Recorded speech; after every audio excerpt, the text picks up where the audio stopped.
Lisa, are you okay if we start? Okay. Ready? Good evening. We're back to order the meeting of the School District of Jefferson, our regular meeting for the school board. We will start the meeting with the Pledge of Allegiance, and the flags are located in the back of the room. I pledge allegiance to the flag of the United States of America and to the republic for which it stands, one nation, under God, indivisible, with liberty and justice for all. Great. Val, could you do roll call, please? Mr. Condon? Here. Mrs. Fox? Here. Mr. Ebel? Mrs. McWilliam? Here. Mr. Nobling? Mr. Peltier? Mrs. Winkman? Here. Great, thank you. We are going to start with the best part, which is recognitions. We have quite a long list. We are going to start with our recognition of our 2025 retirees. So we had a little reception before this, so hopefully everybody made their way down, and we will go ahead and start with that. Who's going to do it? Who's going to announce all this? Do you want this? No. Do you want? Read the names. Oh, sure. I'll read the names. All right. We have Kathy Cornelius Schondorf. I'm not going to say it right. Sorry. And Kathy has been with our district for 26.5 years and in mostly computer and keyboarding teaching at JMS. So thank you.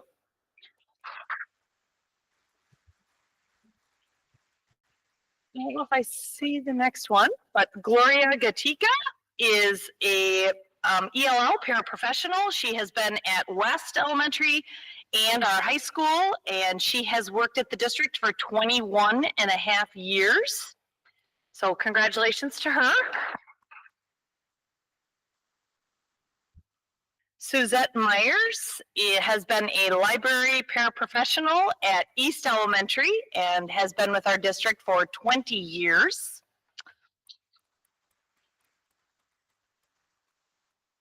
And Diane Weinheimer Weber has been with our district for 19 years, but I'm going to clarify, 27 years in the state of Wisconsin, 4 years in Florida. So a lot of years teaching and mostly doing business education as a teacher at the high school. Yes, thank you. Debbie Thompson, I don't know if she's here. Okay, Debbie Thompson has been with our district for 14 years, a library paraprofessional at West Elementary. So congratulations to her. And Mary Salmiri, Terry. Mary Salmiri, okay, Mom, my bad, has been in food service at West Elementary for 10 years. Congratulations to her. And I didn't do the math, but I feel like someone did. Did you do the math on all of these years of experience and dedication to the district? Was it 119? Yeah, it was definitely over 100, but so congratulations and thank you very much. Well, you don't have to. We can go to the state.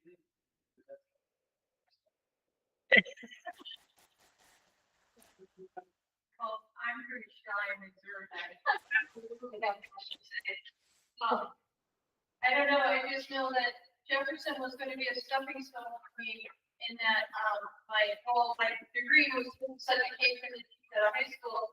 So when I got a job to teach elementary keyboarding in middle school, business ed, there was no business ed or technology being taught in middle school. And I was just taking it because it was geographically close to home and Elkhart.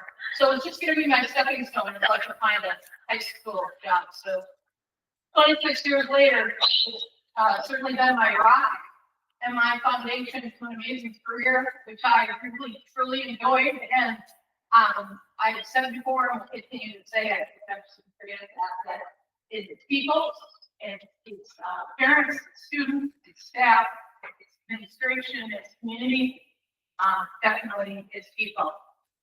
Got a couple of bad apples, and the profession and community does, but I truly, truly enjoy working here, and I enjoy teaching.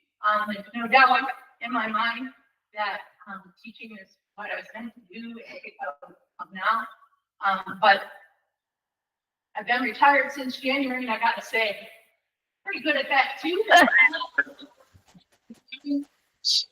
my husband, but I worked with some really great students throughout the years, and some great staff and colleagues, and I enjoyed my job to work and visiting with better stones that along with it. Awesome. Like whoever moved the devils or Diane, I don't know, Diane in my department as well. So I'm excited and flattered to retire with her. Awesome. About that.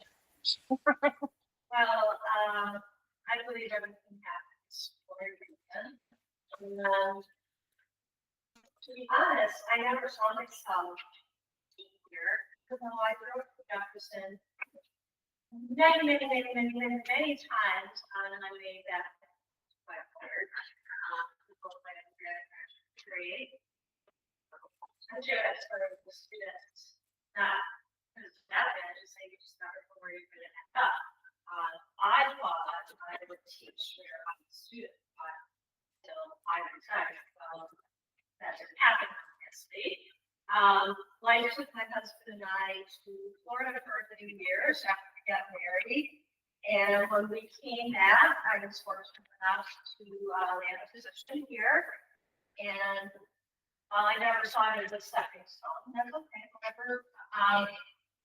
I think it was really meant to be because this was the district that I had the most opportunity in. As far as both my business and marketing certification, I was able to start a marketing program, start a store, and just kind of build things up that way. Opportunities that weren't available in the districts that I taught in. So I appreciate the fact that past board members and administrators have always been very supportive of the things that I wanted to do over the years, and was able to grow as a professional because of that. And now I'm not quite sure what I'm going to do. This whole idea of being retired hasn't really been yet. Walking in school is just like walking in every other day. So it'll probably take a little while to sink in, but I will be looking for employment of some sort. For now, I'm just going to kind of take the summer to relax, figure out what I want to do, and then go on.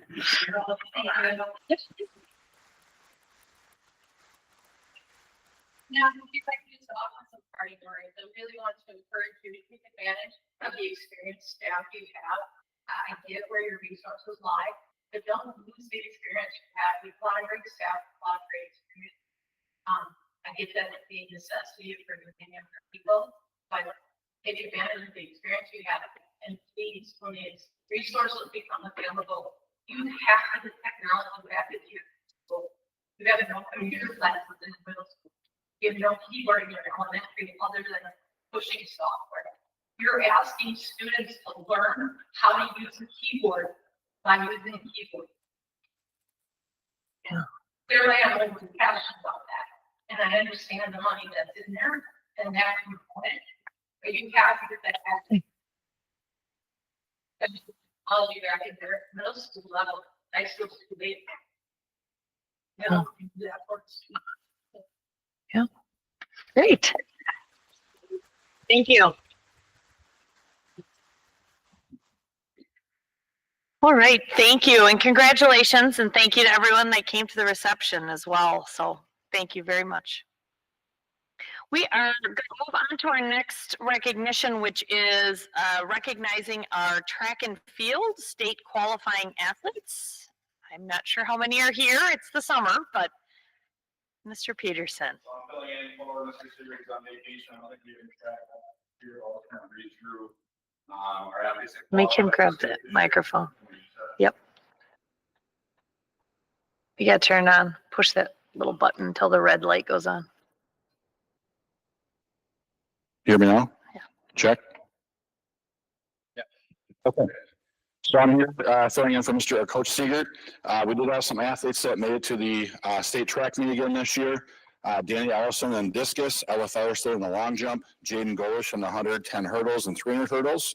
We also had the 4x800 relay team of Wyatt Strupp, Joshua Perez Hernandez, Patrick Sandy, and Derek Morrison, along with alternates of Sam Gungle and Solomon Schnelly. They went there and competed, represented Jefferson very well. They were young, so hoping next year they can get back up there, maybe place in the top 10, but they did a great job representing Jefferson, had a great season. And we've had people at the state track meet now for numerous years in a row. So that's cool as our athletes and our coaching staff. So thank you for that. And then I can introduce softball's next, right? So I'll introduce softball coach A, new coach Lemminger here. They had a tremendous season, so I'll let them, Coach A, talk about their season. I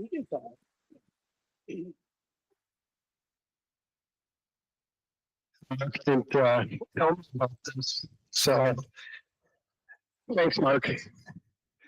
Luckily, I got done with me, so it'll all be good. It always is when she's along. We had a tremendous season. Went on quite a playoff run after winning our conference this year in softball. We eventually made it to the state tournament after beating West Salem. At West Salem, 2.5 hours away from here. And as we kept telling the girls, we have a mission, and that is to be at the state tournament. And our mission is to be in the state championship, which 5 of our senior girls were in that game 4 years ago. And we fought a very team, and we fought them hard. We had a big 6th inning, and unfortunately we lost the state title game, but we're very proud of where we ended up. How many teams get to play on the last day of the season? How many teams got to play together for, a third? So it was great working with the girls. We had quite a very senior loading team, but we had freshmen, sophomores, juniors, and seniors on the team. Representing us today, Hannah, who beat senior. Hannah played third base. Stand up, come up, join us, all right? Hannah's a catcher by trade, moved to third base this year. And like I told her, that's right, you're not the captain today, but you will be the captain tomorrow. So she is our captain now for our team coming up next season. And we're joined by 2 of our sophomores now. And excited about that. Haley Pratt, who played first base for us. And had a fine year for the team. Played some great things in that first game. And I should have said Hannah made great plays in the whole state tournament, kept us in games. But both of them really playing well. And Hannah had a couple big hits too. And then, starting for us all year long, pretty much in right field, another freshman, Ella Featherstone. And she had a great year for us as well. Quite on, started on this team, like I said, a very senior loading team. And basically, these are the 3 girls that were seniors that started in the state championship game. So we're so happy they could join us today. And I'd like to thank the staff. I'd like to thank the community, the school board, everybody here in Jefferson for supporting this team. I've been to state a few times back in my career. And by the way, there's no such thing as retirement. It's just doing what you want when you want. And so, Joel, and congratulations to all of you. But the support that the community showed this team would just blew my mind. And my wife was always saying, I told you so. She's a Jefferson girl through and through. I just moved here to Fort Atkinson a few years ago. But the whole family is now So thank you, and couldn't have done it without Deb. Wow, she keeps everything organized, and I just coach third base and make the lineup. So thank you.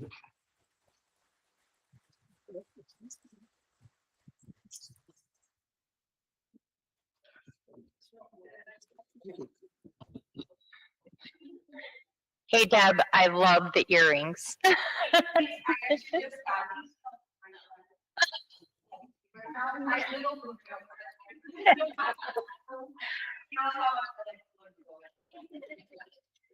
Well, congratulations to all of you folks tonight for everything and all your accomplishments and certainly your contributions to those of you that are retiring. So we hope we see you around and that you have a wonderful, relaxing, and or active retirement, whichever one you want, I guess. So, all right, we are going to move into what I call more of the meat of the meeting. So if there was a time and you don't want to stay for the meat of the meeting, that's fine, but you are absolutely welcome to. I just like to tell people that. And we're going to move into the third section of the meeting, which is public comment. I want to allow anyone from the community who wishes to address the board from the public to please come forward.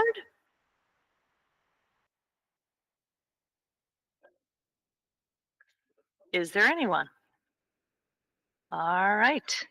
We will move into the consent agenda.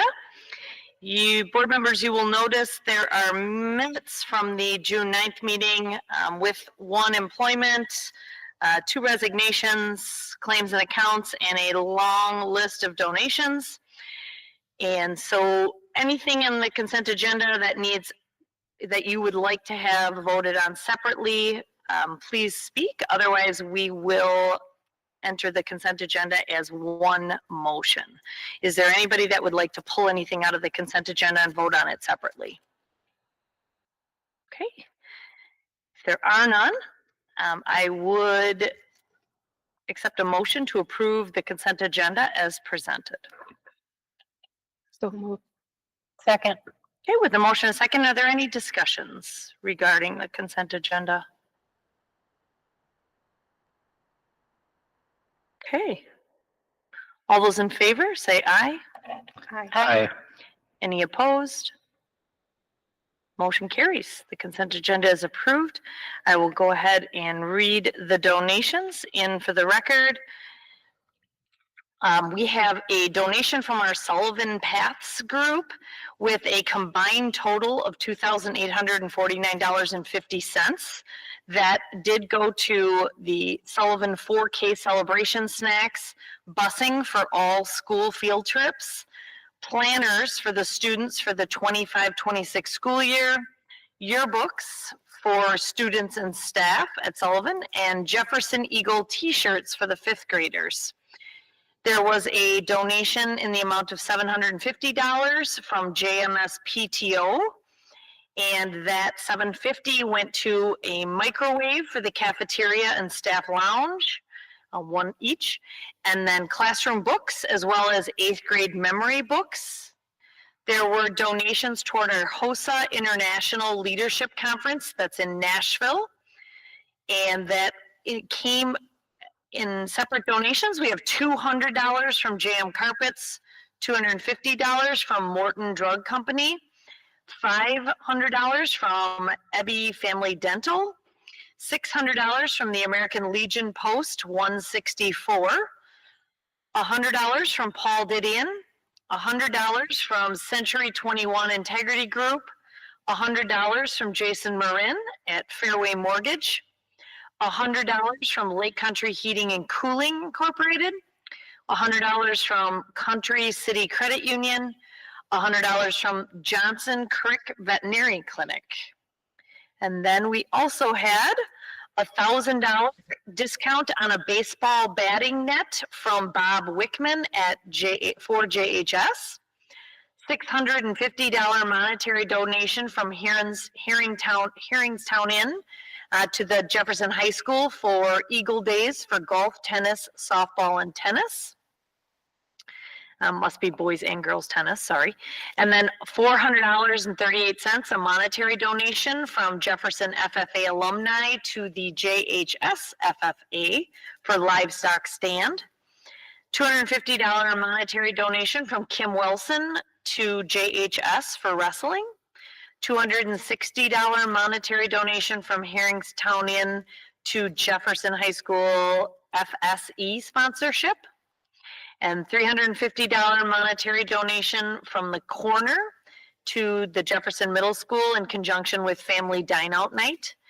$500 monetary donation from Playa Vallarta to Jefferson High School's softball team for their state game. And $100 monetary donation from Optimist Club of Jefferson to the JHS AFS Club. The total this month is $9,259.88. The school year to date total is a very large $125,874.66 donations. So thank you very much. I know we go over this quickly, but it certainly is incredible the amount of support that we get from the community, individuals, businesses alike. So thank you very much, and the PATHS group and the PTOs as well. So really appreciate it. We will move into the reports section of the agenda and go into our school nurse report. And I think we have Colleen here. All right.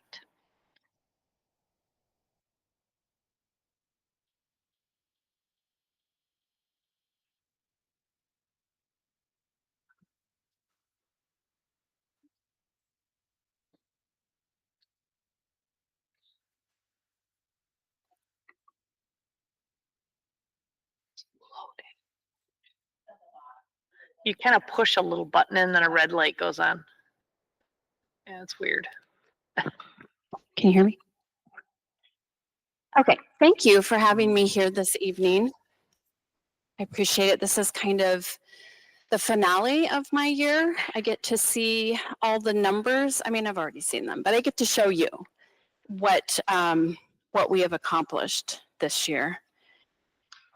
And I don't know, do you have going to do it for me? Okay, perfect, perfect. So I am contracted, for those of you who don't know, I'm contracted through Fort Healthcare, through their school nurse program. And these are the school districts that are currently part of that program, Jefferson, of course, being one of those. It looks like 10 right now. And let me just take a look at my notes here. Well, I've got that slide up there. I know we've been through this before, but just real quickly, Fort Healthcare School Nurse Program began in December of 1995, contracting with 10 area school districts. They had 17 school nurses at the time. I think right now, with the 10 school districts, a couple of them have a couple part-time, so I think we're around 12 right now. And we meet every month and kind of go over our notes together and what's required, this time of year, that time of year. And so it's a very helpful group to be a part of, and I appreciate being a part of this group. We have Dr. Catherine Sweeney, who is our pediatrician, and she is the one who signs and authors all of our first aid and orders that we go by for the students in the school district. And we also work closely with the National Association of School Nurses, which otherwise known as NASN. And we also have Wisconsin, I almost said Washington. I've spent some time in Washington too, Washington State. But Wisconsin Association of School Nurses, they work hand in hand. WASN goes every year in the spring. I think, I'm trying to remember, May-ish, early May. They have a conference. I went to that last year, which is really helpful to then have a whole statewide group of school nurses and all of the up and coming issues that we can go over and also compare notes and know what's expected of us, any changes in any laws, any upcoming changes that might be occurring. That's also very helpful. And then NASN has their national convention, I want to say in July. And I didn't go to the Wisconsin School Nurse Association meeting this year because I just couldn't fit it in my schedule. Last year I was able to go thanks to Lynn because we were kind of job sharing. So that was a very fortunate opportunity for me to go. And then I'm hoping again at some point I'll be able to go again. And then NASN I would really like to go too. I've actually, all the years I've been school nursing, which is coming up, I think I just finished my 19th year. I've not been able to attend the NASN, and I would like to. I think it would be very exciting, but someday that's on my list.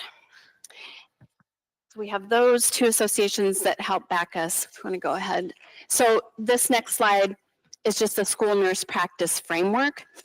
And NASN actually came out with this last year. We were walked through it for the first time when I was at the WASN conference last year. And I think what's kind of interesting, and maybe I went over this last year, I don't remember, but the way this circle is that black oval where it says school nurse, that represents the school nurse, like if you can envision with the arms out. And then all of those things in the center are what is encompassed within the care of the school nurse. The community, care coordination, quality improvement, leadership, and then family and school community and the students, of course, at the very core. So, and that goes into detail if you would like to read through that at some point. And so then the next slide. So this is just kind of a listing of the state of Wisconsin for legal guidance regarding type of health service schools must provide to meet the health and safety needs of students and staff. The Wisconsin statute, section 121.021G, requires school districts to provide emergency nursing service. The Wisconsin administrative rule, PI 8.012G, provides framework for emergency nursing services in Wisconsin. And the law states that a professional or registered nurse licensed in Wisconsin in cooperation with other school district personnel and representatives from the community health agencies must cooperate in the development of policies for emergency nursing services, which we do have. We have the school policies, which go along with DPI, Wisconsin DPI, public school instruction. We work and collaborate together and come up with our policies and in following the statutes and laws. The next slide. Okay, so these are student presentations and education. And we have several to choose from. The global dental education, heart power, personal hygiene, puberty, hygiene, human growth and development, Tar Wars, and Stop the Bleed. Stop the Bleed I didn't do this year because it's coming up this next fall. They do it every 2 years. And so that will be on my docket for this fall when we return. So you can see, we really got to is personal hygiene. I had a couple requests at I think it was West and East. I had a couple requests to sit with a student and kind of go over some personal hygiene because of some issues in the classroom. And so I did that.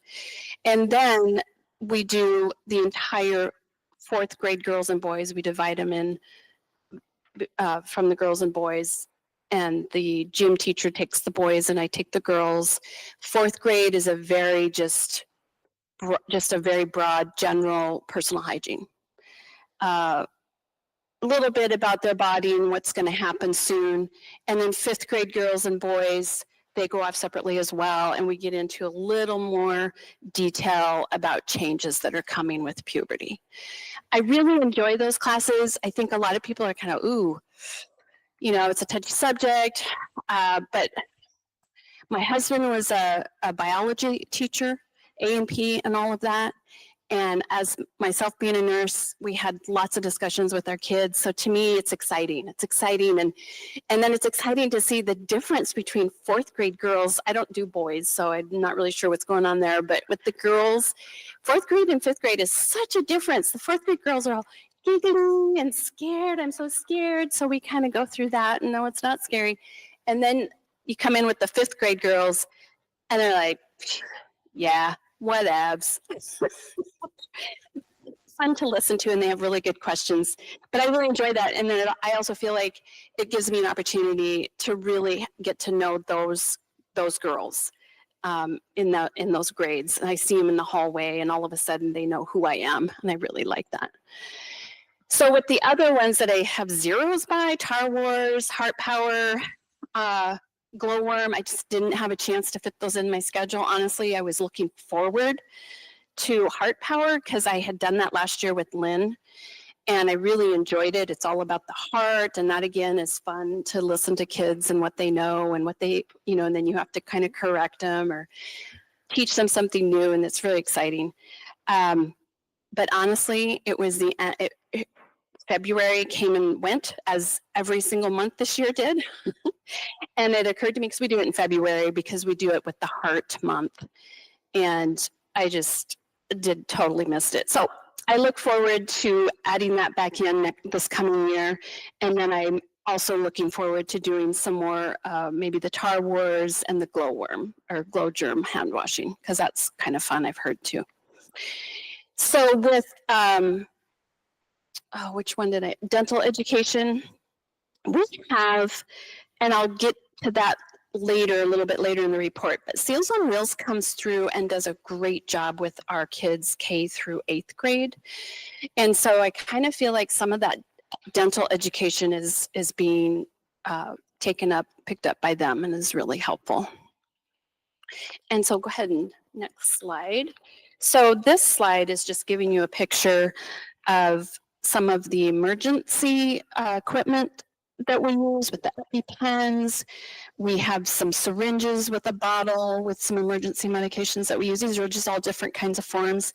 And so each one of these types, each picture that's pictured up here, we, except for the nebulizer in the center, we don't have nebulizers here at school. But all of the rest of those, we do trainings. I do trainings with our MERT team mostly.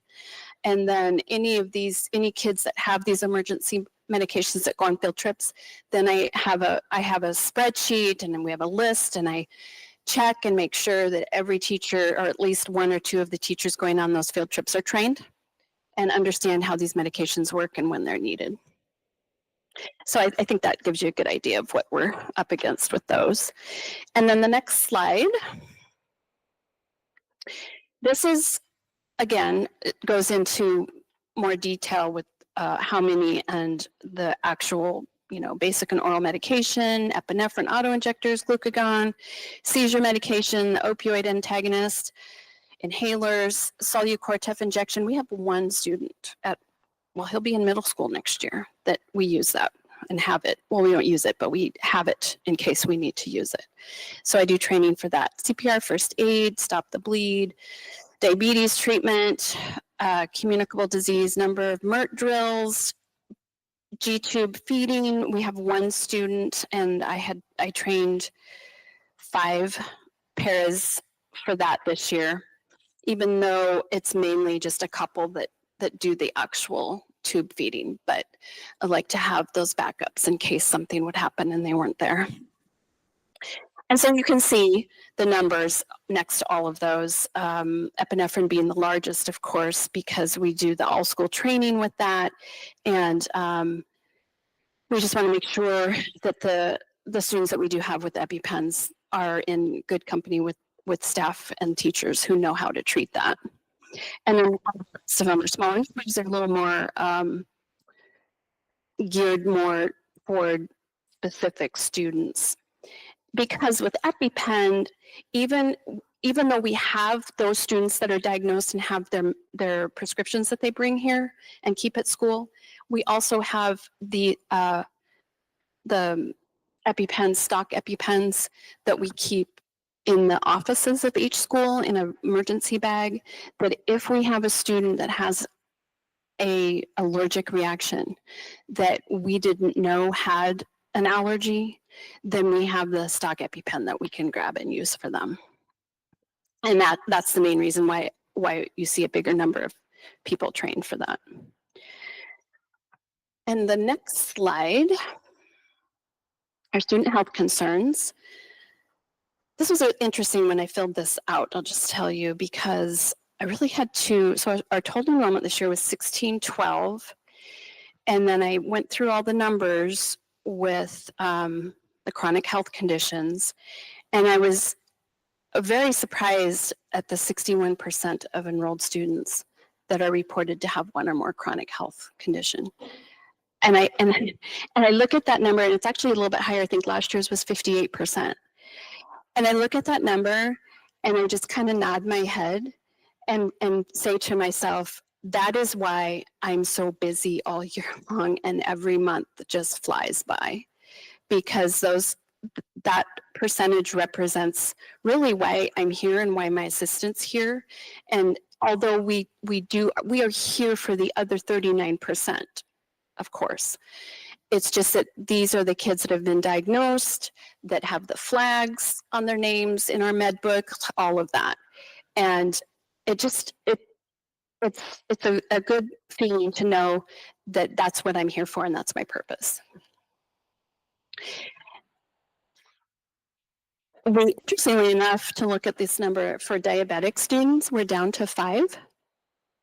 That's including type 1 and type 2. And I had 3 type 1s, 2 of which are in high school, and they are independent. And I have one student with diabetes at one of our grade schools who is a daily check with either myself or my assistant. And then, yeah, so that's 3, and then 2 with type 2 diabetes that I hardly ever see at all. I think maybe the only time I see them is for 504 meetings, and we kind of go over their plan.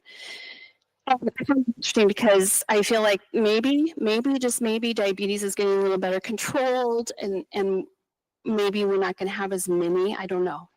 That's a kind of cross your fingers and hope. That is left to be seen in the future. Okay, next slide. So this is health room visits. And this is always really interesting to me too, because as you're going through the year, you don't realize how many health room visits there have been until I get these numbers done. And at the elementary, the 2768, middle school, 497, high school, 380. I had 17 staff. We only had 6 MERT calls this year, which is great. I was very happy about that. And the MERT, I'll get into the MERT team a little bit more, but that is the medical emergency response teams at each one of our buildings. So for a total of 3,651 health room visits. And honestly, a lot of those do not get recorded, although we remind staff members, please put those visits in, because this gives us a good idea of what we're doing all year long. And they do that pretty good, but it's just human nature. You get busy. They're busy. I say I'm busy and the month flies by. All my office staff are busy too. And so they try really hard to get those numbers in, and I really appreciate what they do for me. And this slide is medications given. And these are separate. We don't count the office visits. We count the office visits separate from these visits. So while we have students that come in for various needs, whether it's Band-Aids, they have been diagnosed with POTS, where they need time in between classes to, maybe they feel faint or whatever, they come to the health room, or they're just sick, throwing up, and they have to go home, they have a fever, all those things that they come in for. These kids are all about, these numbers are all about how many kids we've given medications to. And the total for that is 4,438 all through the school year. So that also shows you how busy our health rooms are. The next slide then is going through, I talked about the kids with chronic health problems, and this is a little more specific. The individualized health plans that are written, and the IEPs, 504 meetings, action plans, and the difference between an individualized healthcare plan, and that's why there's a few less than the emergency action plans, just so you know. An emergency action plan is for a student that, for instance, has like an allergy, and we have to have a plan for what we're going to do if that student is exposed to their allergen and they have an emergency. They have an action plan that the teachers have. They get a copy every semester, so they have a list of what students in their classroom have these possible emergencies and what they do in case that happens. The individualized healthcare plans are written, it's more detailed information, it has diagnoses in it, and it's kept more private. It's between the parent and my staff, me being myself and my assistant mainly. Those don't go to the teachers because they're just more involved and more information. And the next slide is our immunization audit. That's a big deal. That takes up a lot of my time in the fall. I was very happy to discover that we had a 98% immunization compliance rate. And what that means, that includes students that have waivers. And the total students in the district, there's 85 with waivers. The other number, 92%, that is the amount of students that meet minimum requirements that don't have waivers. Does that make sense? So the 85 kids that have waivers actually bump it up that much percentage-wise. Unfortunately, kind of gives you a false sense of security at that 98% because, and that's why we keep track of all the waivers we have, because if we did, for instance, measles that I'm sure you've heard about and the outbreak that we've had this year, and we've surrounded by them in all the states surrounding us. It's important for us to keep track of that because if we were to have an outbreak in our district or in our state, we would have to notify those families and let them know what the time frame those kids would have to stay home in order to keep them safe from exposure to a disease they don't have aren't immunized for. So we keep a big eye on that, especially with every month we get reports with where are these outbreaks and how close and what that means for us. So we definitely pay attention to that. And the next slide covers our vision and hearing screenings. For vision, we screened a total of 616 students, and that includes grades 4K, 5K, 1, 3, 5, and 7. And of course, any teachers that contact us and say, hey, I'm having my so-and-so student is having a hard time seeing, can you do a vision screen? And of course, we add them to our vision screenings too. And then hearing screenings, we did 180. And you might ask, why is that so much smaller than the vision? We only do, for hearing, we do 5K 1 and 2. And again, we will do any kids that come up that have hearing problems because we want to make sure that either vision or hearing wise that those kids are learning at their capacity the best that they can. And so we keep track of that as well. And here's the next slide, and this one is that has to do with Seals on Wheels. They are a phenomenal program, very easy to collaborate and coordinate with, very accommodating. We work with all of K through 8 teachers, office staff, making sure that it's a good day to have them come in, and they come in and they are very good about taking care of getting runners to go get other kids as they complete, they do fluoride treatments, and they do some sealants and exams. And then if they come up across a student that has some issues in their mouth, they will refer them. And so I think that's a really important program. And I'll talk a little bit as I'm near the end here. For my goals, I'll kind of touch back on the Seals on Wheels because I have a goal for one of my schools. But the one number that I failed, and I apologize that I did not get in this graph today or for today's report, is the total value of preventive care provided by Seals on Wheels this year was $70,718.81. And to me, that makes it all worth it. I appreciate what they do. And for our students that don't have an opportunity to see a dentist on a regular basis. The next slide are our reported cases of communicable diseases. We keep track of these all year long. We have spreadsheets that all of our office staff have access to, adding as they get phone calls from parents telling them that their student went to the doctor and they were diagnosed with strep. Then we put that in the spreadsheet. And myself and my assistant, we have access every time that spreadsheet is updated. So every day I can see what's coming into the district. And then you can see on here that influenza is still the highest one out there, of course, strep throat being a second there in the running. And yeah, so these are kept track of and helps with us knowing if one school has more issues than another. That's where that glowworm presentation for washing hands with the little ones helps them learn how to keep their germs to themselves.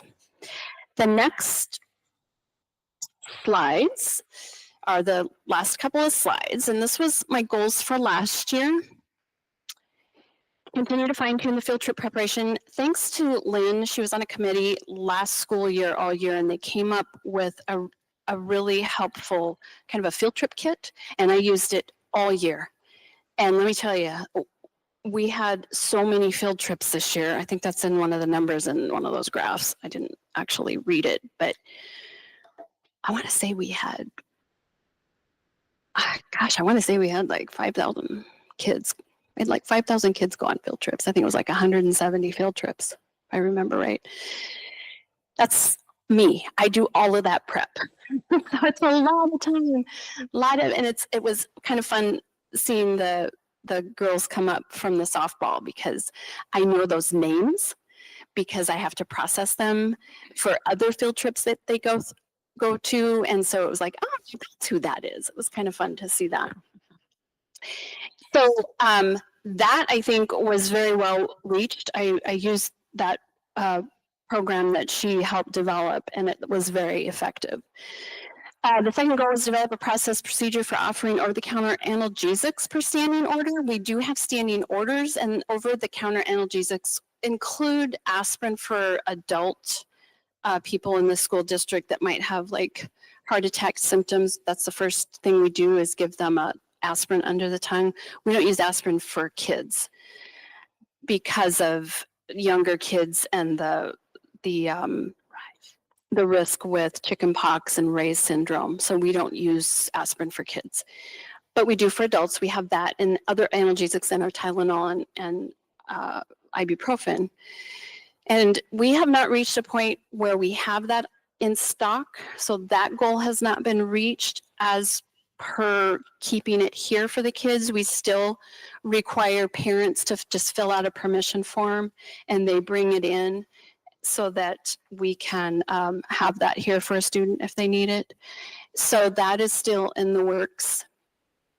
And through our program at Fort Healthcare and with my supervisor, Jennifer Koleski, we're still working on getting that happening. Last year, my goal was to become a Stop the Bleed trainer, and I have not reached that yet. I'm hoping to look into that at the beginning of when I come back mid-August and see if I can do what it takes to meet that need. And then take the designation of a heart safe school, which we did. We maintained that. there's certain requirements, certain amount of MERT drills with the MERT teams at each building, and then training them at the beginning of the school year. All of those requirements were met this year. And then if you want to go ahead and go to the next page, because in one of my goals it's number 1, we're up for recertification in November this year. So I've already been in touch with the Project Adam coordinator, and she told me in September we'll get together and we'll go over what's required for that, so that we can continue with the Heart Safe Schools program. My second goal for this coming school year, continue with process, becoming the Stop to Bleed trainer. I already talked about that. The third, increase involvement. This is what I was kind of referring to and was wanting to get back to for the dental and screening prevention. I only had 12 kids out of 350 kids in our middle school, and that's very concerning to me, have access to that area of the school. And then a wheelchair. The wheelchair they have there is pretty old, and we've had problems getting it to work for students when we've needed it. So that's another item that I want to work toward getting this year. So that's it for my presentation. Does anybody have any questions on any of that? Any general questions? Yes, I've got one from the immunization slide. I can't remember what, slide 14, I think, but it's not really to the slide. It was more of your comment. So with measles, and if there were students, and maybe it's just not measles, if they were not vaccinated for that, you made a comment about keeping those kids home. Is that? Yeah, it's state law that, and I'd have to look at it to double check. If there is an outbreak in our district, we actually have an outbreak of measles in our district, those students that have measles MMR waivers would be required to stay home for up to 3 weeks, because that's the incubation period. So that means if we have students actively having been at school with measles before they knew they had it, and then were diagnosed, so they had exposed students. And if any of those students, we would do a contact tracing. So if any of those students we found out that had been exposed were students that didn't have their MMR, by state law, they have to be kept home during that incubation period for their safety and for other students' safety as well, because they don't have the MMR. That's the downside to not getting it. Is that the only communicable disease that falls under that? Chickenpox, if we were to have a chickenpox outbreak and the students that have waivers for chickenpox, we would have to do the same thing. It would be a different time frame, whatever the incubation period is for that. They would be contacted and have to stay home during that time frame of incubation. That's one I can think of. I mean, polio, but we hardly ever hear of polio outbreaks. What constitutes an outbreak? An outbreak, that's a good question. You're really catching me here off the top of my head without looking it up. 2 to 3. That's exactly right. It's usually between 2 or 3 in the district that we found out have that disease. But Not in the school? Go ahead. Not in the school? 2 to 3 in the school? Yes, I'm sorry. Yeah. Yes. Okay, so like if they were just at Yes. East, right? I mean, you would only have to Yes, do your correct. tracing, not the high school. Yes, it is in the school. I'm Yeah. sorry. Thank you for clarifying that. 2 or 3 in the school building constitutes an outbreak in that building. And for anything else that you don't get immunizations for, like, I'm trying to think, hand, foot, and mouth, some of those other lesser, we send letters home for 2 to 3 at the school or in the classroom. The classroom has 2 or 3. We send letters home just letting parents know, but that's not as drastic. That's just information. Hey, we had this many kids in your class that have had this disease. Just want you to know. If you choose to keep your kids home, that's up to them. But for immunization diseases that require immunizations, yes, there are certain diseases that have incubation periods and laws that go with if your school has an outbreak. And that's why we keep such track, even just around the states that had outbreaks around us.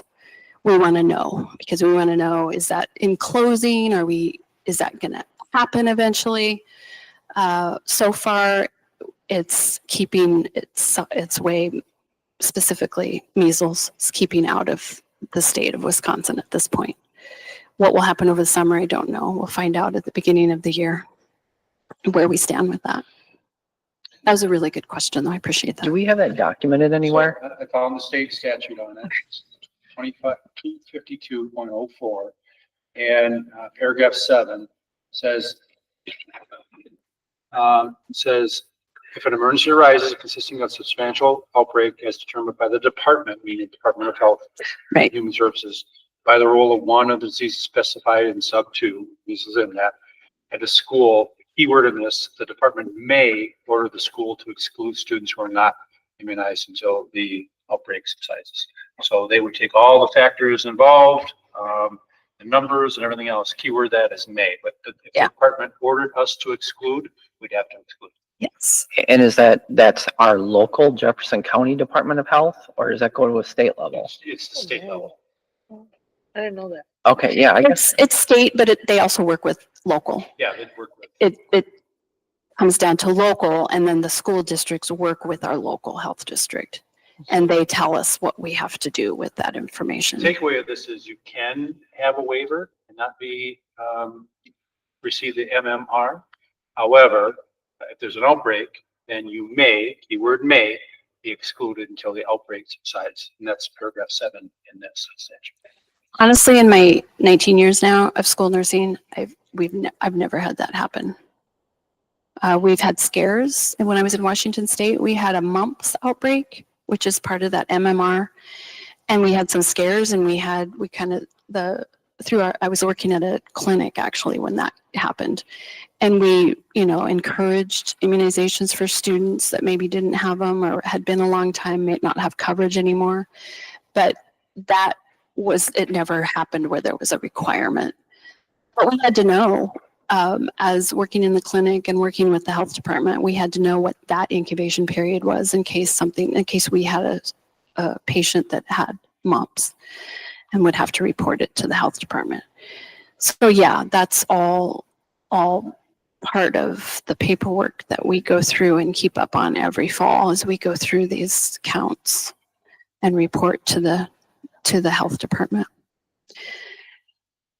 And also at those monthly meetings, our health department collaborator, she also attends our meetings and gives us updates. That's where we get a lot of our updates for the specifically measles outbreaks around us. She was very good at giving us that information.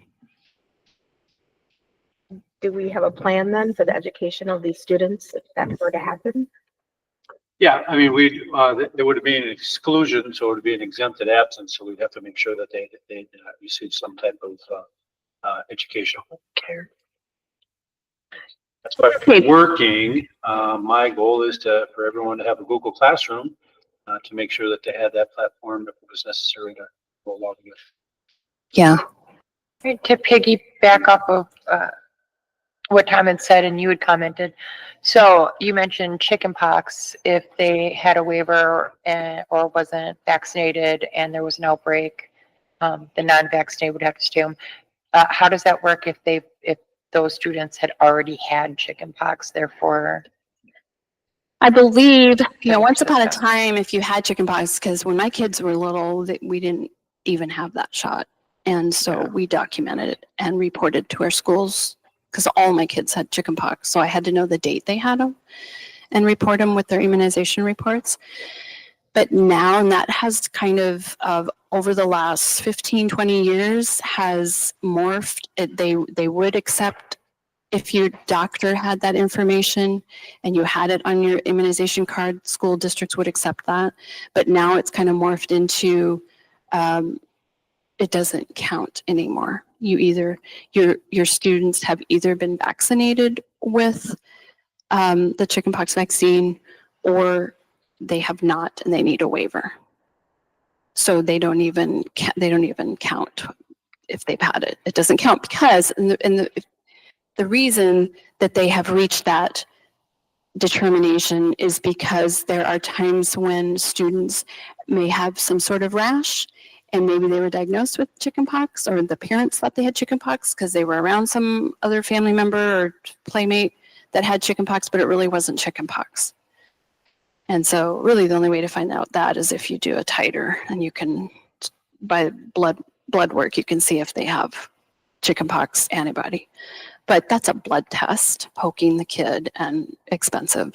So they've just determined that you either have the immunization or you have a waiver.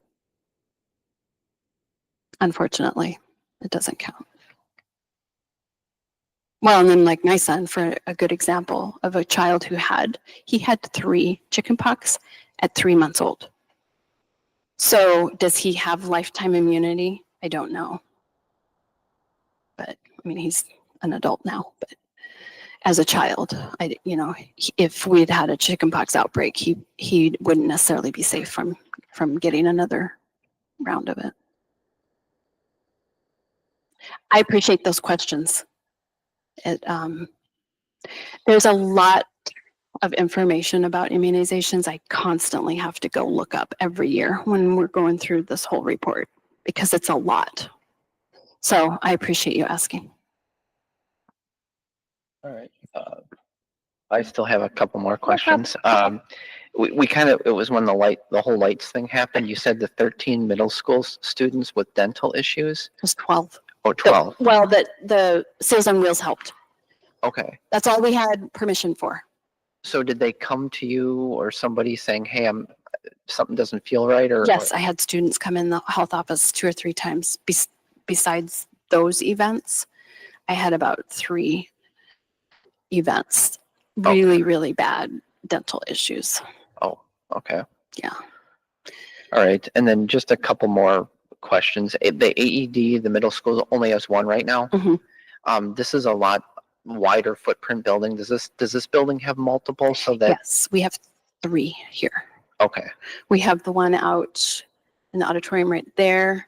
We have one down in the commons cafeteria area. And then we have one on the technical hallway. Yeah, so it's a lot. Yes, and the athletic trainer has her own. Oh, okay. Yeah. All right. And then just the comment with the wheelchair, is that one of those wheelchairs that has like the tank tracks on it? So you can go up and down or downstairs? No, we don't have any wheelchairs like that. Okay. It would be, hopefully the elevator would be, and we have had kids that have injuries and temporarily need to use, they'll come with their own wheelchair to school, and they automatically are allowed to use the elevators. But if we had an emergency, that's also a very good question. If we had an emergency, we would have to have some way to get those kids down the stairs. Yeah, I think at this point they would just be carried in their wheelchair. Okay. Because I worked for an employer that had that, and we had those on certain parts of the building, and you could strap someone in and take them downstairs. So just because I would expect those to be pretty expensive, and they take some training to use. Probably why we don't have one. I know one of my districts in Washington State, it was almost really honestly looked like a sled, because we had a little girl that was wheelchair bound. And we just had that, I think we kept it close to that teacher that she had, to their classroom. And because she was on the 2nd floor. And so the teacher knew to go grab that. So that's something also I could probably look into seeing if we can have at each school. We just don't have any students right now that are wheelchair bound. It would just be if they have an accident. It's temporary. Okay. So. Okay. I just had one question along the same lines about the vaccinations. There is pretty significant risk for pregnant staff if there's an outbreak of some kind of communicable disease like chickenpox. Measles Measles and too, chickenpox. but chickenpox even more so. Is there anything that you're in charge of. I was trying to find it if it was in our employee handbook or anything. Like, do we do anything for people that are Yes. pregnant? We notified If there's them. an outbreak? Yes. Okay. And then it's on the administration to deal with what they want to do as far as like their choice to work in the classroom where there's an outbreak or? I don't know. Okay. That's a very good question. They would be notified. Yeah, for instance, chickenpox. If we had a chickenpox, even just one child in that classroom of that teacher would be notified. They would be advised to contact their doctor and ask their doctor what their doctor thinks they should do. Okay. And then from there on, I'm assuming that would go to HR Okay. and be talked about. Okay. Yeah. Great. That was a good question too, though. Okay. Wonderful. Thank you for compiling all this stuff Yes. and all the work you're doing. Thank you. Oh, did you have love it. another one? I I'm sorry. just want and piggybacking off of that only because of with HIPAA laws and stuff protecting the students. So in that example, if there was one child or in a classroom with chickenpox, what happens with that child? Are they sent home until it's passed over, or Yes, how they would is be the required rights with protected? chickenpox. They would be required to stay home until they're scabbed over, which is usually just a few days. It's usually maybe a week at the longest, depending upon where we caught it. Students' identity is protected, but obviously a teacher is going to figure it out when they don't have I mean, maybe they might not, but if it's a pregnant teacher and then we tell them, hey, you have a student in your classroom, you've been exposed. Chances are they may put two and two together, but we don't offer that information. Thank you. Sure. Thank you. Thank you. Appreciate it. All right. Our next report is a fun one. Our board member, Lisa, was featured in our Wisconsin Association School Board magazine, I guess I would call it. And so do you want to kind of give us maybe a little background or how it happened or how it went or? It was a surprise to me. I opened up my email and I had a message from one of the writers that does the Q&A section for the school news magazine, asking me if I'd be interested in participating in one of their Q&A sessions. And I was immediately excited and started going to all of my school news magazines and started reading all of the Q&As. And it was fun to see a lot of the different answers. But when I actually got the questionnaire myself, it was sitting down and just thinking about the last couple of years and my experience here and how I just wanted to share how I felt about it, but also to showcase the district because there's so many things to be proud of in this district and not just the district itself, but the community. And especially when you had mentioned about the support from the community with the donations. And Charlie often says strong communities equal strong schools. That was the first thing that came to my mind is, I was excited to share about us and our city and our students. And it was a fun experience and being able to ask questions and find out from you guys what your perspectives were too. So, this was kind of a group and team effort. And I was just really grateful for the opportunity to do that. And my kids were so proud sitting on the couch watching and looking and reading the article. And that just warmed my heart and made it even more worth it. So I'm very, very happy with WASB for randomly selecting me and being able to showcase.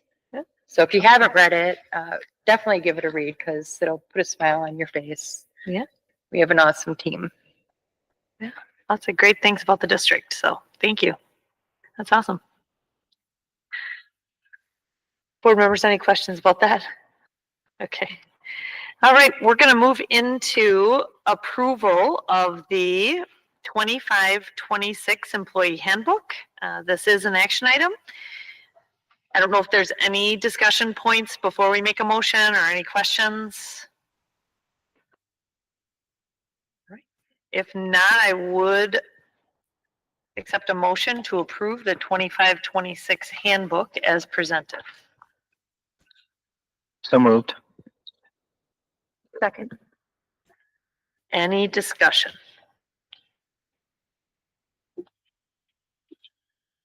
All right, I know some great changes were made. Hopefully, if there's any feedback, that the administration will let us know. Some interesting, nice additions for some of our admin staff and things that you change. So hopefully that goes well, and certainly look forward to any feedback that you might get throughout the year. So.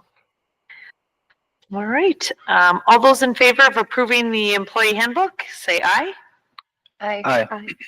Any opposed? Motion carries. Right. And the next one we have is the policy update approval, 3124 employment contract. This is a second reading, so to speak, and approval. And I believe it's still an action item. Yes, it is an action item, sorry. But we had talked about this with regard to a little bit of wording changing and also just with adjustments that might need to be made on not a regular basis at all, but if they need to be. So is there any discussion regarding the employee contract policy update? And I want to mention the suggested change was made to the administrative guide. Okay. Any discussion? If none, I would accept a motion to approve the update to our policy 3124 employment contract as presented. So moved. Second. Motion and a second. Is there any discussion? All those in favor of the motion, say aye. Aye. Any opposed? Okay, motion carries. Thank you. And I see Ryan's all ready for the section 7 here, finance and operations topics. Okay, so we are going to go into letter A, consideration for bids for interactive displays at the middle school. Yeah. Are you going to be speaking I on can that speak, then? I can speak to Okay. both those, yes. So here speaking to on behalf just of Mr. Peppel, our IT director, 2 considerations for you related to interactive displays for the middle school, as Ms. McMinn had mentioned, and then the future one will be Chromebooks. So Mr. Peppel put together through, again, our procurement policy, some competitive bids from some of our common vendors that we work through, and he put a recommendation. The need for the middle school, that this will be a 25-26 purchase as part of his capital planning. Is for 23 BenQs, if I remember correctly. Yep. And his recommendation to go with Heartland Business based on just the lowest competitive bid there. So that is there for your consideration. Any questions?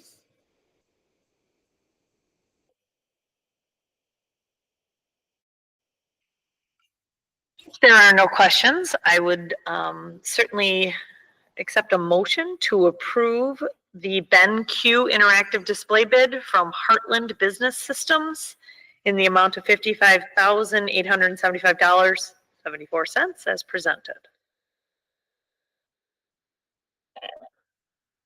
So moved. Second.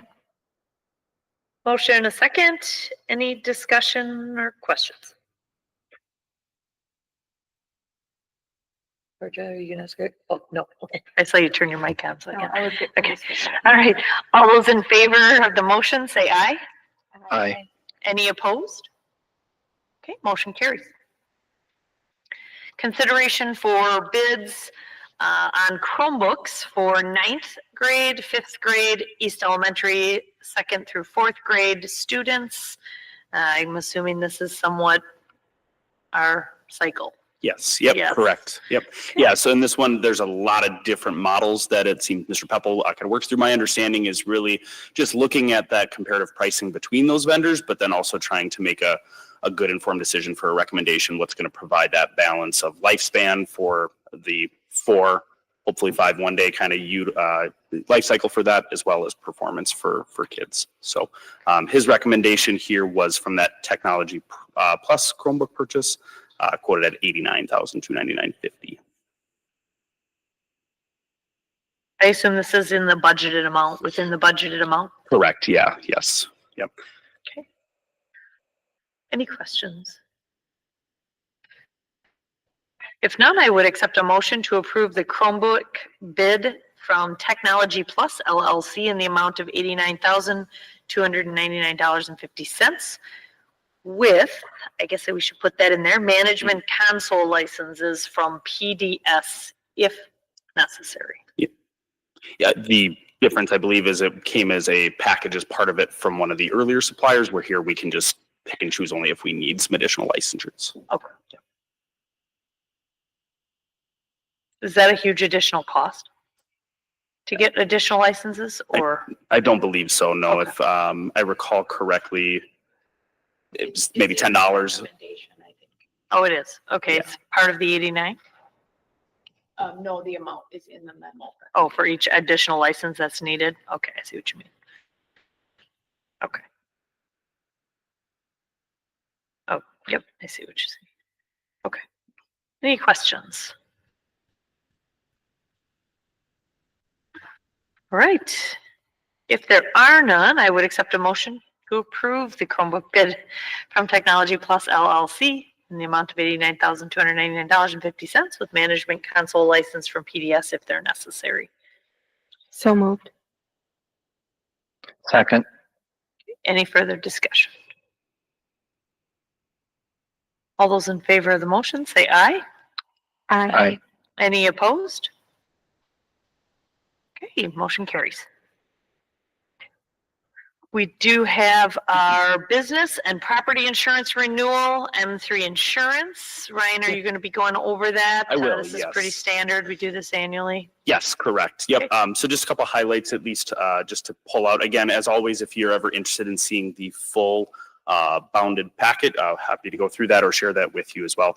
The short kind of summary is, again, we provide an open public, just for, again, privacy based on our policies and things like that for some of the cyber and those elements. But just the premium summary just kind of dictates some stability in a lot of our coverage markets.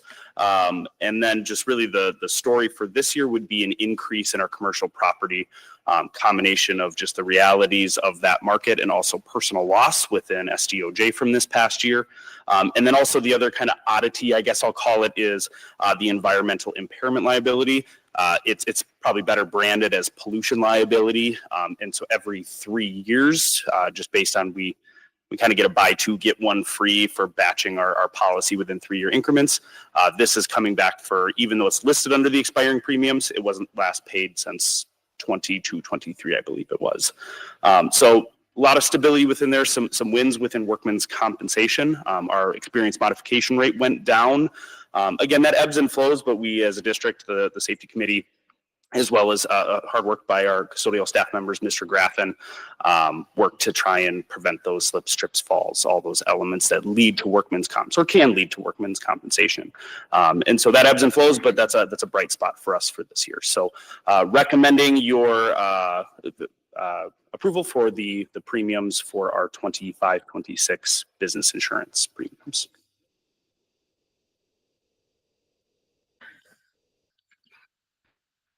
I've got a couple questions. The environmental, is that, do we pay that per year, but it's locked in for a 3-year, each year it's the same amount? Is that what you're saying? Good question. No, so it actually will pay for it in 25-26, but it is, the premium covers the entirety of that 3-year span. So we'll pay for it. It jumps up. We'll pay that $12,000 and then we won't return to that. So at least what Mr. Miller, Kevin Miller at M3 just wanted to do for illustrative purposes is that premium wasn't paid in 24-25, but it was the expiring premium that we came off of that 3-year period. So it's approximately $6,000 to $7,000 per year. There's ways we could buy it yearly. So if we were to buy it every year, we'd be at about $20,000 for each, $6,000 or $7,000 a year for each of those 3 years. So by purchasing it essentially as a 3-year policy period, we get a reduced rate on it. So we'll pay it one time here in 25-26 and then won't revisit it until 2028. Okay, so that 12,358 is for 3 years. Correct. Okay. The only other question I had about it is in the executive memo, there was and you had just mentioned it now too, is the losses, and Yeah. specifically stated was the east fire and the west pipe burst, but those were both caused by construction. Yeah. So did that fall under our policy, or did we get reimbursed through construction policies? Great question. So from our end, we process everything through, we file claims and process through our policies. The hope always is that on the back end, right, our EMC is our provider, at least for this, and they always want to try and restore and get back to school as quick as possible. And so their back end is always concerned about seeing if they can try and, right, figure out who's at fault and who's actually going to, I guess, pay for it through experience. Back during the East Fire and the West Flood, so we do have, as part of our AIA contract with Findorf, signed back in 2019, there are exclusions within that contract for subcontracted and general contracted entities for subrogation, is what that's called, where other insurance companies will try and attach that loss to a different policy. From my understanding, and Dr. Innes, if there's anything you'd like to add, this does fall on our own, even though, to your point, the school district Jefferson staff didn't play a part in that.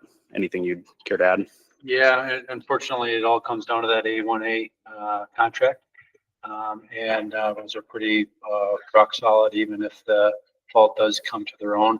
The fire investigation could not determine an exact pinpoint on it. So that was the other piece that fell under that construction contract. So then that is our deductible that was took ahead. Correct.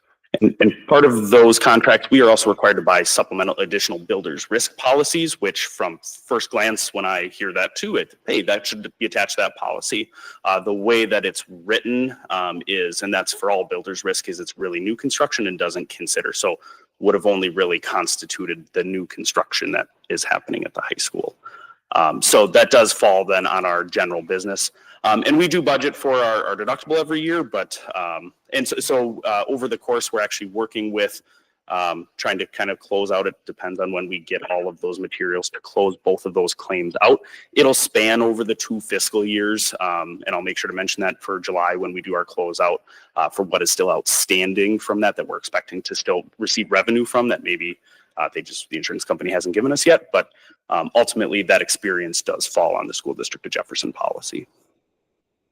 Just one question with deductibles. I guess I don't know how these work with deductibles. Now, does each event trigger a deductible, or is it you pay it once and then you're... Good question. Each event does for that. So in the instance here where, again, I can't speak to too much history, right? The change with the deductible there and the premium offset. Obviously, if we experience multiple of them, we typically don't budget for multiple deductibles. I do always budget at least for one. And obviously those years where we don't experience any, then that is just savings back to the district, that budgetary dollars we didn't need to expend. Yes, but for different lines of coverage, if there's something that arises as a result of this that we can connect to a previous claim, even if it's in a later fiscal year, further complications, let's say from the pipe leak or something like that, we can still attach that to this claim. We don't have to hit our deductible again for that. So it's a great question.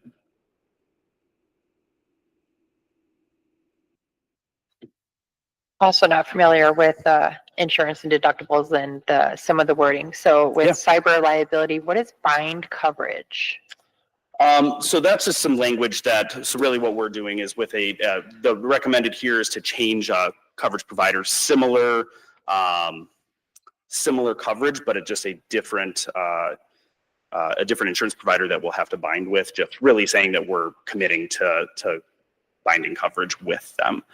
So it's just a application and some things that on the back end, Mr. Peppel and myself fill out just to complete that process. So we've never had travelers before? We are coming off of a different provider this year, but they were able to quote us at about a $700 decrease for the same line of coverage, essentially. So, yeah. Okay, thank you. Yeah.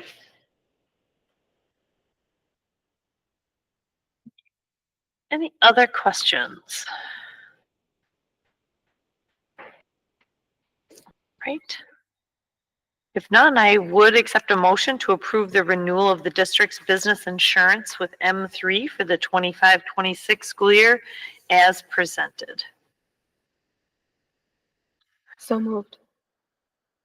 Second.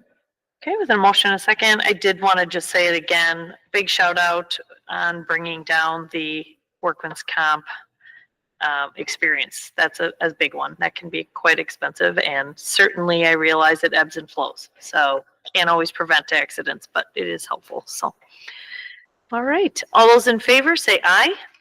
Aye. Any opposed? Okay, motion carries. We will move into the 25-26 vendor meal agreement with Jefferson County Head Start. Yeah, so these next two are somewhat also connected, the meal agreement first and then the lease to follow. So an annual item, if you recall last year, based on the request of Jefferson County Head Start, we also were helping support Hebron Head Start with that. And so recommendation to maintain that partnership, just a slight price increase by 10 cents based on some of the pricing that we're seeing as well with our local meals. And so it's been a good partnership. And from my understanding, I don't have the meals exactly in front of me, but I think it was something in the ballpark of about 10,000 meals were served over the course of this year. So good partnership and something that we can try and continue to invest in our community in a couple different ways. Any questions? Oh, just one quick on that number, I guess. That was 10,000 Head Start meals alone? Over the course of the year, yeah, we generated just shy of, I think, about $40,000 from that agreement. And the Head Start meals, are those done here at the school or are those, I guess Great question. Yeah. So typically, if I remember correctly, 4K they don't always stay for lunch. And so for those students that are continuing their education in the afternoon with Head Start, for example, let's say, those students are provided lunch on site, but it is not part of our normal national school lunch program. But then also the ones, I don't know the split between, for example, in East Elementary and the Hebron Head Start location. But one of our food service delivery drivers, when taking some deliveries from our kind of home base here at the high school out to Sullivan, makes that stop, then is able to do that on a daily basis. Thank you. Yes, breakfast also. The 40,000, is that income? Income, yeah. It's additional revenues that we budget every year. Yep. It's a little bit higher than what I had. I can't recall off the top of my head from 24-25.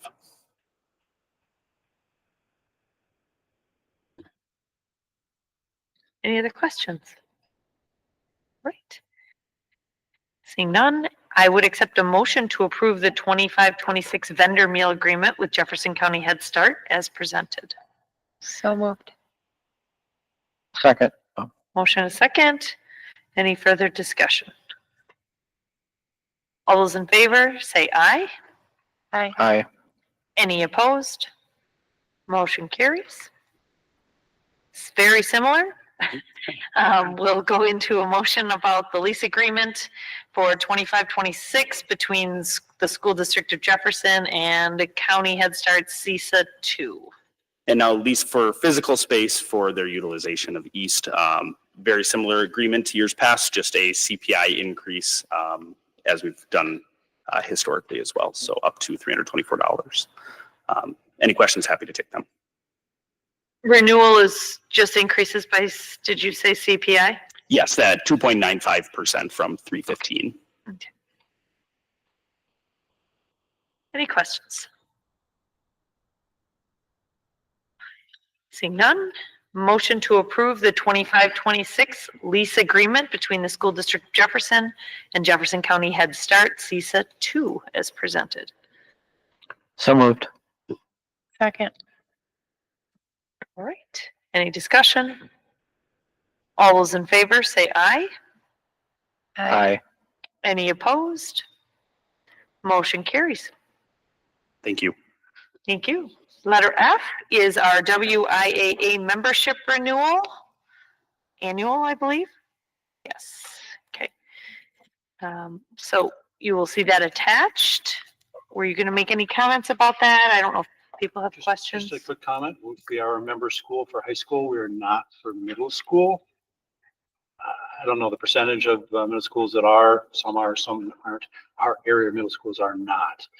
But we are a member school for high school. That's how we can go to state and win that silver ball and those types of things. And that's a sanctioning body for athletics in Wisconsin, interscholastic athletics for high school, obviously. And this is an annual renewal.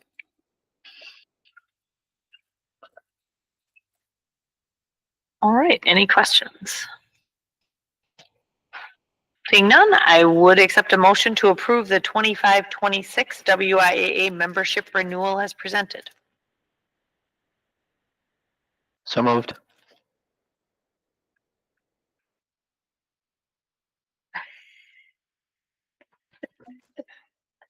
Second. Motion and second, any further discussion? All right, all those in favor say aye. Aye. Aye. Any opposed? Okay, motion carries.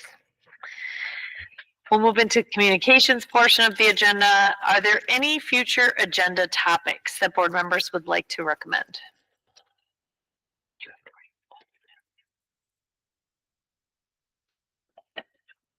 I don't know where it would exactly apply, and I don't know how it would be presented necessarily, but I don't know, that infectious disease discussion, just a little bit more information on maybe the list of diseases and what the, I don't know if the incubation period or whatever period those students may or may not have to miss. That's kind of something I wasn't even on, had no idea about until just now. I'd be happy to add that. I found a lot just looking as the questions were coming. So, Okay. As far as the chicken pox, Brucellosis. So, yes, happy to do that. Okay. And in addition to that, then can we, when I had asked, how would we educate our students during that time? And you said there is a plan. If we could just kind of like marry those two together then? Yeah. Okay, thank you. Right. Board president and superintendent announcements. I do not have any. As the vice president, didn't prepare any. I'm gonna shock people. I don't have anything either, other than, one amendment. July 14th, there should be a short, agenda. So we've switched that to be a board workshop also. So we'll go over staff survey, parent survey. If there's any governance topics that you'd like me to have covered at that time, we brought in Shana Lewis in the past. I'm not recommending that this time around, but some things to cover governance wise. So after the brief agenda, which should be brief, we'll take a recess and then we'll convene for the workshop so we can talk about that. So that's July 14th, regular 6 p.m. start time for the board meeting, the workshop to follow that. Oh, yeah, it's to follow. That's what I was gonna make sure of. Okay. All right. All right. We will now vote on is there a motion to convene into closed session pursuant to Wisconsin statute 19.85, parent 1, parent C, to discuss the final evaluation of the superintendent for the 24-25 school year. So moved. Second. Okay, and we'll do a roll call vote. Mr. Condon, Yes. Mrs. Fox, Yes. Mr. Ebel, Mrs. McWilliam, Yes. Mr. Nobling, Mr. Peltier, Mrs. Winkman. Yes.